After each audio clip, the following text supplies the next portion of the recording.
Hi, I'm Devyani Khare, and I'm here today with the folks at Answer to respond to some of your questions about geomorphology. I studied geomorphology in my master's, and it's a little different from geography, so I'm here to tell you all about it.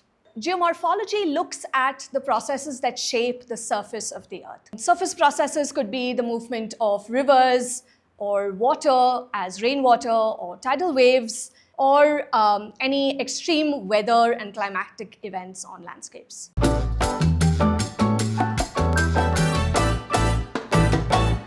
What landscapes around India have been the most impressive? Well, there are a lot of landscapes across India that are very impressive, and they tell interesting deep time stories. I think to me, the Sundarbans was a very incredible landscape. The Sundarbans were formed when rivers like the Ganges, Brahmaputra, and Meghna, they carry a lot of sediment downslope from mountains. They're traveling at a very high velocity, but when they reach the plains, the sediment gets too heavy and they're forced to deposit it just before they meet the sea, and that's what creates the incredible network of islands called the Sundarbans, which over time have gotten vegetated by mangroves.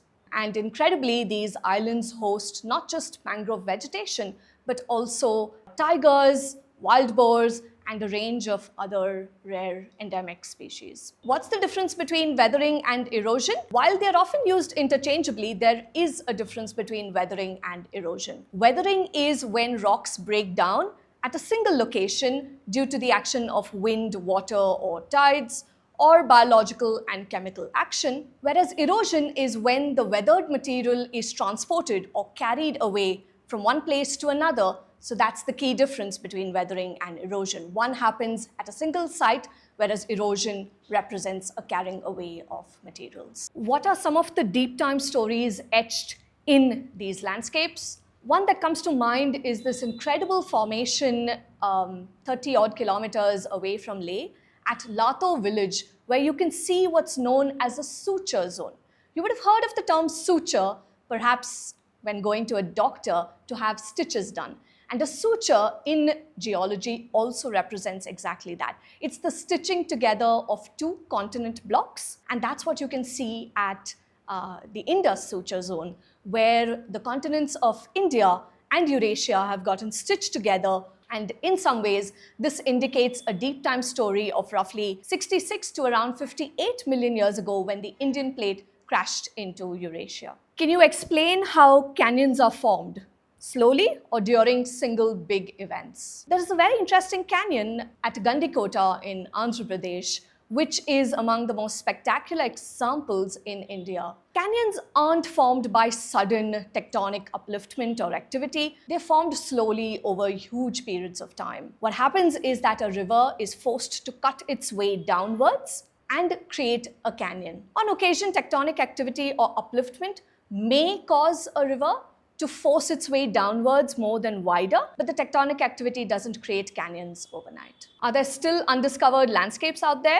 I should hope so. A lot of landscapes in thickly forested or isolated parts of the world, like Papua New Guinea, are still waiting to be discovered.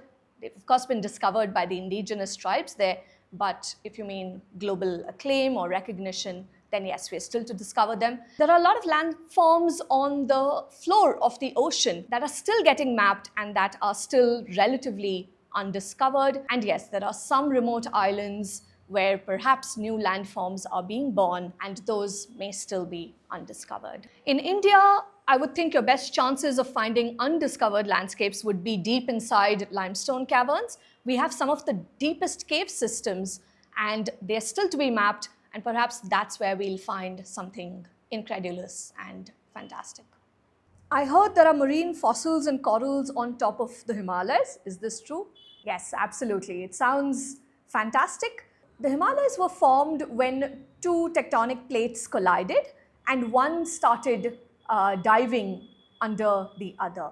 But at the time, the India plate had spent a long time as an island, and that northern fringe was very much a coastline where there would have been corals and other marine creatures which got tossed on top of the Himalayas. So yes, you do find fossils and corals high in the Himalayas, which seems to defy all reason. How do you determine the age of a landscape or landform? There are several techniques, some of which are relative dating techniques and some are absolute dating techniques. Though both give you an approximation of the age. For relative dating techniques, you can look at the stratigraphy or the layers of soil and rock to get a sense of how old they might be. Generally, older rocks lie below and younger formations lie on top. Other techniques can include looking at the decay of minerals like zircon or uranium, which act almost like timepieces because they have a very steady decay rate, and that's how you can tell how old certain landscapes might be. There are also other techniques like thermoluminescence or optically stimulated thermoluminescence, which allows you to look at when the mineral was last exposed to sunlight. But again, you usually rely on a mix of all of these methods. And of course, there's the famous radiometric or carbon dating, which is used for organic materials like wood and charcoal.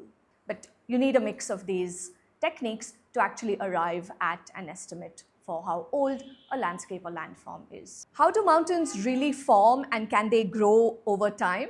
Yes, absolutely. Most mountains are formed due to tectonic activity, and at any given point in time there is constant tectonic activity and motion. So mountains can be formed due to faulting, which is where there's a crack in the Earth's crust which causes the land masses on both sides to interact a little differently. So it can throw up mountains on one side and valleys on the other. You can also have mountains formed by folding, like I'd mentioned, the Himalayas, where you have two plate tectonics interacting and creasing and crumpling at the edges to create what are known as fold mountains. And in some ways, the Himalayas are not just the youngest mountains, they are ever growing. Is it true that rivers can move or migrate over long periods? Absolutely, rivers can and do change course. Sometimes it can be because of a sudden influx of water due to abrupt snow melts or heavy rainfall that causes a river to not go in its usual meandering course, but to rush forth and change its course. Sometimes you can have a sea level rise, like in the past, which suddenly caused rivers to be isolated from the coastline, and then they had to find different ways to meet the sea. In more recent history, human dam constructions or canal diversion of water has also caused rivers to migrate. And on rare occasions, you can have earthquake or volcanic activity that may cause a river to meander or change course. Despite having over 4,000 kilometers of a coastline around mainland India, why do we not have great dive sites? Well, the answer lies in the strange tilt of peninsular India. On the western side, we have a very sharp and abrupt western escarpment or the Western Ghats, which creates a very narrow continental shelf. That's the little place on which corals and reefs would grow before it dips to the ocean floor. And when that shelf is as short and abrupt as along the Western Ghats, we don't have much scope for great biodiversity. On the other hand, on the east, you have the peninsula dipping gently into the Bay of Bengal, but all of the rivers, most of the rivers, flow into the Bay of Bengal, carrying with it a lot of silt and sediment, which makes the waters very murky. So even if there was a lot of biodiversity there, it would be very difficult to see. What's the weirdest or most surprising landform you've encountered? I would have to say all limestone formations are beautiful, are surprising, and are also really weird. Limestone caves themselves can stretch for miles and miles, and usually they have an incredible range of formations that geologists have taken to naming in very creative terms. You have soda straws, cave pearls, cave popcorn, moon milk. These are some that I can think of, but at every cave system, you also have the locals who've come up with a range of names for them. So limestones, interestingly, form when there have been deposits of marine creatures over time, and that gets compacted into limestone. So wherever you find limestone across the world, there are a lot of examples across Southeast Asia, the coasts of Thailand, Vietnam, and in India, caves like the Yana rocks in Karnataka, or there are a lot of outcrops in Meghalaya. There's also one in Andhra Pradesh. All of these represent where marine deposits and marine creatures have been buried over long periods of time to create chalky limestone-like landscapes. If you could travel back in time, what ancient landscape would you want to see? That's a strange question, because if I traveled far enough back in time, the landscapes I know of as of today would be wildly different. And most probably I wouldn't recognize where I was. But if you're imagining, I think I would have loved to see the aftermath of a supervolcano, perhaps like the Toba eruption around 70,000 years ago. It was said to have blotted out the sun for days. Even the 1883 Krakatoa eruption off the coast of Indonesia was known to blot out the sun for a while. So that could be really interesting, though the chances are it would have blotted me out as well.